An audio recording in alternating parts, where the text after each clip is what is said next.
ఎప్పటికప్పుడు తాజా వార్తలు అందిస్తున్న N1 studio 24/7. Welcome to N1 studio news. బులెటిన్ల ముందుగా హెడ్లైన్స్. ఎమ్మిగనూరుని జిల్లా కేంద్రంగా ప్రకటించాలని ఎమ్మిగనూరు ప్రధాన కూడలిలో 13వ రోజు దీక్షలు కొనసాగాయి. ప్రభుత్వం స్పష్టమైన హామీ ఇచ్చేంత వరకు ఈ ఉద్యమం ఆగదని జేఏసీ నాయకులు తెలిపారు.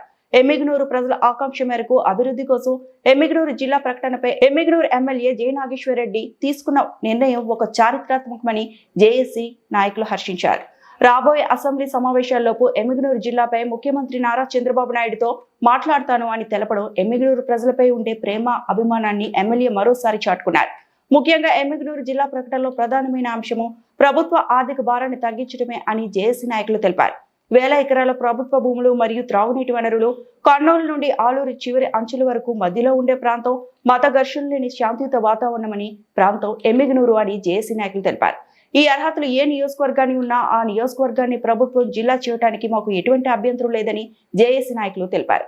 రాబోయే రోజుల్లో ఇంకా దశల వారీగా ఉద్యమాలు చేస్తామని ప్రభుత్వం దిగొచ్చేంత వరకు కూడా ఈ ఉద్యమం ఆగదని స్పష్టం చేశారు. ఈ కార్యక్రమంలో జేఏసీ నాయకులు రాజేష్, రంగయ్య, చార్లెస్, చిన్ని, ప్రసాద్, రాము, రాజోలప్ప, గోవిందమ్మ, బతుకమ్మ, ఓబులేసు తదితరులు పాల్గొన్నారు.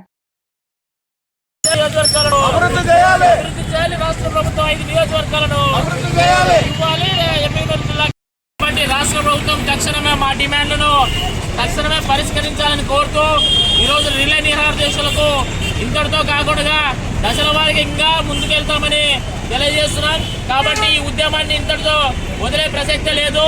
రాష్ట్ర ప్రభుత్వం తక్షణమే స్పందించి ఈ యొక్క ఎమ్మిగనూరు జిల్లా కేంద్రాన్ని ప్రకటించాలని, అదేవిధంగా 5 నియోజకవర్గాలు ఉన్నటువంటి ఈ ప్రాంతాలను అభివృద్ధి చేయాలని డిమాండ్తో లక్ష్యంతో ఈరోజు నిరాదీక్షలు కూర్చున్నటువంటి వీళ్ళందరికీ ఉద్యమాభినందనలు తెలియజేస్తున్నాం.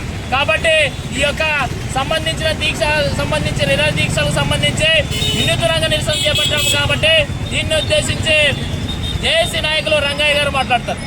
సాధన కమిటీ జేఏసీ ఆధ్వర్యంలో ఈరోజు వినూత్న నీటిలో ఈరోజు కళ్ళ గంతలు కట్టుకొని ప్రభుత్వానికి నిరసన తెలియజేయడం జరిగింది. మరి ఈ ప్రభుత్వం అనేది తక్షణమే మా యొక్క డిమాండ్లను పరిశీలనలోకి తీసుకోవాలని చెప్పి మేము డిమాండ్ చేస్తూ ఉన్నాం. ఎందుకంటే ఈ 5 నియోజకవర్గాలు కూడా పశ్చిమ ప్రాంతము, అభివృద్ధికి నోచుకోని ప్రాంతము, కరువు ప్రాంతం. కాబట్టి ఇక్కడ ఖచ్చితంగా ఈ 5 నియోజకవర్గాలు జిల్లా చేయాలన్నటువంటి ఆలోచనతో స్పష్టమైనటువంటి అర్హతలు కలిగినటువంటి ప్రాంతం ఎమ్మిగనూరు. కాబట్టి తక్షణమే ప్రభుత్వం ఎమ్మిగనూరు జిల్లా ఉన్నటువంటి అర్హతల్ని పరిశీలనలోకి తీసుకొని ముఖ్యంగా ప్రభుత్వానికి ఆర్థిక లోటును తగ్గించే ప్రాంతం ఎమ్మిగనూరు. ప్రభుత్వ భూములైతేనేమి, మంచినీటి సౌకర్యాలు అయితేనేమి, ఆల్రెడీ నిర్మితమైనటువంటి పాత భవనాలు అయితేనేమి తక్షణమే ప్రభుత్వానికి అనుకూలమైన ప్రాంతము మరియు అర్హత కలిగినటువంటి ప్రాంతము మరియు ఆర్థిక లోటును తగ్గించేటువంటి ప్రాంతం. కాబట్టి తక్షణమే ప్రభుత్వము మా యొక్క ఎమ్మిగనూరు జిల్లా ప్రకటన పైన పరిశీలన చేసి తక్షణమే ఎమ్మిగనూరుని జిల్లా చేసి 5 నియోజకవర్గాల అభివృద్ధికి సహకరించాలని చెప్పి ప్రభుత్వానికి మా జేఏసీ తరపు నుంచి డిమాండ్ చేస్తున్నాం. ఇది ఇక్కడితో ఆగే ఉద్యమం కాదు. కాబట్టి ఇంకా దశల వారి ఉద్యమాలతో ఇంకా ఇప్పుడు మొదలైంది ఉద్యమము. రాబోయేటువంటి రోజుల్లో పెద్ద ఎత్తున ఉద్యమాలు చేస్తాము. ప్రభుత్వం స్పష్టమైన ఆదేశాలు ఇచ్చేంత వరకు ఈ ఉద్యమం ఆగదని తెలియజేస్తూ సెలవు తీసుకున్న నా పేరు శ్రీ రంగయ్య. నేను